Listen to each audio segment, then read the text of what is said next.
Bookshop presents the 5 best clean wholesome romance novels. Let's get started with the list.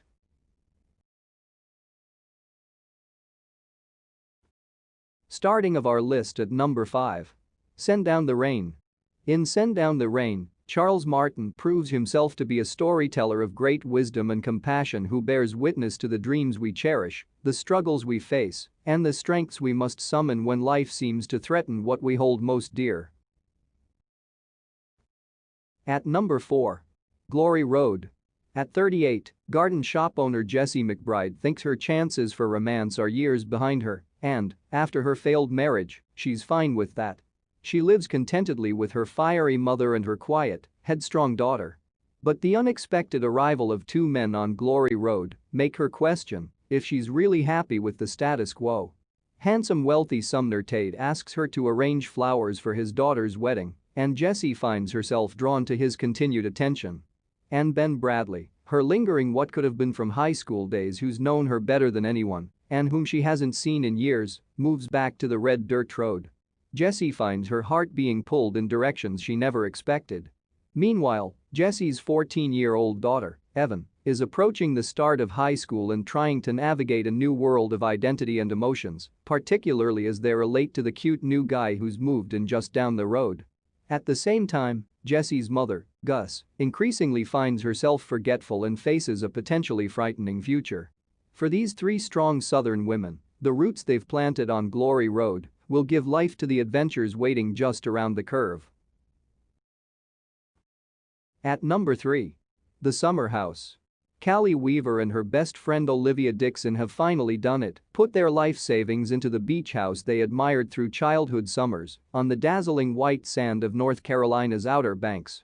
They're going to buff the salt from its windows, paint its sun-bleached sidings, and open it as a bed and breakfast. Callie's too busy to think about her love life, but when she catches the attention of local heartthrob Luke Sullivan, his blue eyes and easy smile make it hard to say no.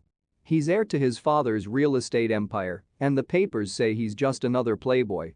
But as they laugh in the ocean waves, Callie realizes there's more to this man than money and good looks. Just when true happiness seems within reach, Callie and Olivia find a diary full of secrets. Secrets that stretch across the island and have the power to turn lives upside down.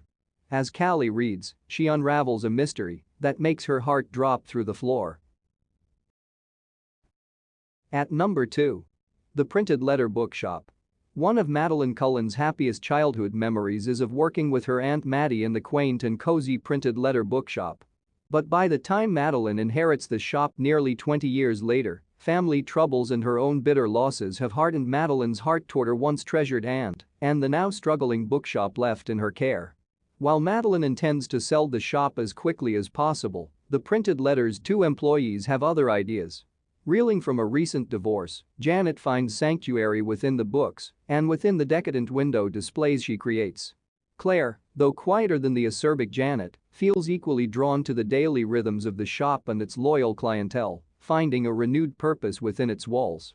When Madeline's professional life falls apart and a handsome gardener upends all her preconceived notions, she questions her plans and her heart.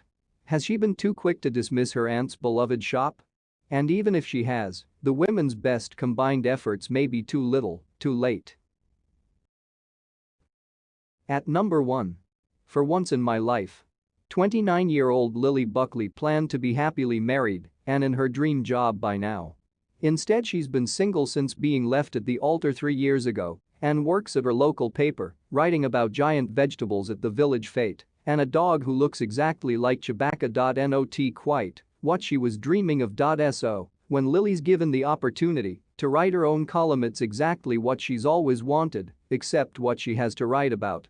She has to do one thing every week that scares her